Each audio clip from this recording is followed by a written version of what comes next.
Hello, my name is Claire Begg. Today I'm going to tell you about how one of Aesop's fables closely mirrors a time in my life. Everyone has heard the phrase, slow and steady wins the race. It's such a simple phrase when you stop and think about it, yet it has a really encouraging meaning behind it. It's one that can be applied to your everyday life. The fable I will talk about today shows why that is true and how I have applied it to a lesson in my own life. The lesson, slow and steady wins the race, is a simple statement that can get you through life's challenges and encourages us to take risks and not to miss opportunities that they might bring. I'm going to share with you two examples of patience. First, I'm going to retell Aesop's fable, The Hare and the Tortoise. Then I'm going to share a personal story that mirrors its lesson. All right, let's talk about The Hare and the Tortoise. The Hare and the Tortoise is a classic tale with a powerful and encouraging moral. The fable comes from Aesop.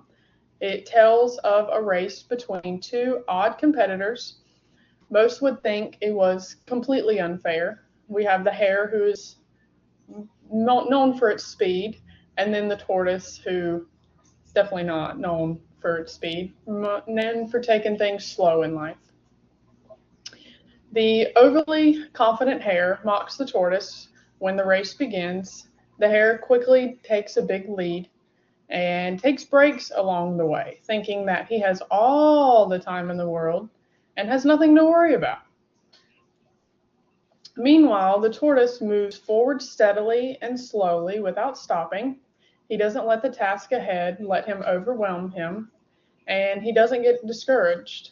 He just pushes through, keeps his head down, and keeps going. And he ends up crossing the finish line first.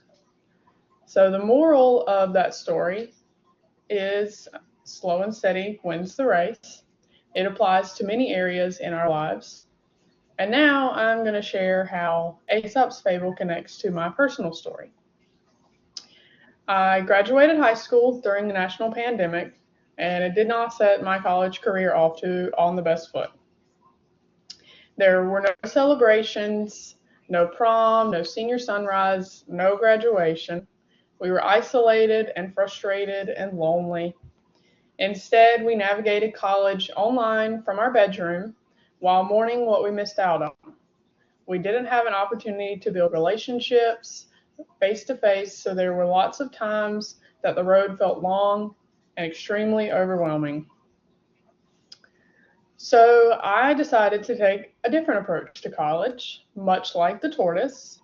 Instead of rushing into a degree that I may have not been passionate about, once I graduated, I slowed down, taking a few classes, one or two at a time, and I started working, trying to figure out my own path.